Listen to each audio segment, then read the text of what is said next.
Art and craft summer camp 2025 series. ఈ సిరీస్లో ఈ ఇయర్ నేను కండక్ట్ చేసిన summer camp journey and experience మీతో షేర్ చేసుకుంటానండి. హలో కళాకార్స్, welcome back to our channel.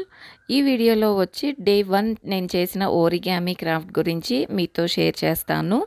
Day 1 అయితే ఓరిగామీలో నేను 5 క్రాఫ్ట్ చేయించాను. సో ఫస్ట్ ఎవ్రీ డే కూడా నేను ఆ క్రాఫ్ట్కి కావాల్సిన మెటీరియల్స్ అన్నీ కూడా ముందు రోజే రెడీగా పెట్టుకునేదాన్ని. సో ఇక్కడ colour papers, stationery, scissors, glue and first day కాబట్టి పిల్లల కోసం నేను ఇచ్చిన స్టేషనరీ కిట్. ఈ కిట్ వీడియో నేను ఆల్రెడీ అప్లోడ్ చేశానండి. ఒకవేళ చూడకపోతే లింక్ డిస్క్రిప్షన్లో ఇస్తాను, చెక్ చేయండి. సో ఈ 10 days 10 క్రాఫ్ట్స్కి కూడా నేను కావాల్సిన మెటీరియల్స్ అన్నీ నేనే ప్రొవైడ్ చేశాను. ఈ బోర్డ్ మా పాప సనైరా రాసిందండి. సో మా పిల్లలిద్దరూ కూడా నాకు చాలా హెల్ప్ చేశారు. వాళ్ళకి హాలిడేస్ అవ్వడం, వాళ్ళు కూడా ఇన్వాల్వ్ అయ్యి బాగా ఎంజాయ్ చేస్తున్నారు సమ్మర్ క్యాంప్. సో 10:30 క్లాస్ అయితే నేను 10కి వెళ్ళి ఇలాగ క్లాస్ రూమ్ అరేంజ్ చేసేదాన్ని. ఈ బోర్డ్ మీద రాయడం సనైరా రాసేదన్నమాట.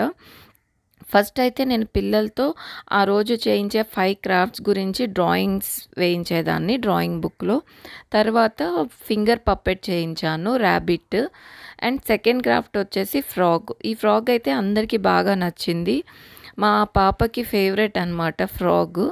సో ఎవ్రీ ఇయర్ కూడా నేను ఓరిగామీ చేస్తానండి. సో లాస్ట్ 2 years కూడా కిడ్స్ బాగా ఎంజాయ్ చేశారు. ఈ యాంగ్రీ బర్డ్ అయితే హైలైట్ అనమాట. నేను ఎక్స్పెక్ట్ చేయలే అవుట్పుట్ ఇలా వస్తుందని చెప్పి. సో కలర్ఫుల్గా అండ్ చాలా బాగా వచ్చినాయి యాంగ్రీ బర్డ్స్. పిల్లలందరూ కూడా బాగా నచ్చింది వాళ్ళకి ఈ యాంగ్రీ బర్డ్. తర్వాత ప్యారెట్ చేయించానండి. ప్యారెట్ కొంచెం డిఫికల్ట్గా అనిపించింది పిల్లలకి, బట్ అవుట్పుట్ వచ్చిన తర్వాత వాళ్ళు చాలా హ్యాపీగా ఫీల్ అయ్యారు. అండ్ ఒక ఫ్యాన్ చేయించాను. ఈ ఫ్యాన్ ఎలా వర్క్ అవుతుంది వీడియో చివరిలో చూద్దాము. సో ఫస్ట్ డే అయితే ఇలాగ 5 డిఫరెంట్ ఓరిగామీ క్రాఫ్ట్స్ చేయించానండి. Finger puppet, frog and angry bird, ఇవన్నీ కూడా ఓరిగామీ పేపర్తోనే అనమాట. పిల్లలు కూడా చాలా ఎంజాయ్ చేస్తారు ఈ process. And parrot and fan.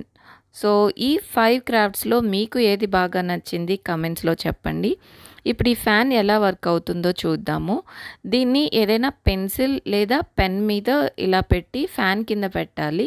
So ఆ గాలికి ఇది ఫాస్ట్గా తిరుగుతుందన్నమాట. పిల్లలకైతే ఇది బాగా నచ్చింది.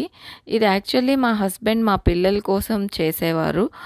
సో నేను ఫస్ట్ టైం సమ్మర్ క్యాంప్ పెట్టినప్పుడు టైం ఉందని చెప్పి ఇది పిల్లలకి నేర్పించాను. అప్పటి నుంచి ఎవ్రీ ఇయర్ సమ్మర్ క్యాంప్లో ఇది తప్పకుండా పిల్లలకి చెప్తాను. సో మీకు ఎలా అనిపించింది? వీడియో నచ్చితే లైక్ చేయడం మర్చిపోవద్దు. Thank you all for watching. Like, share and subscribe.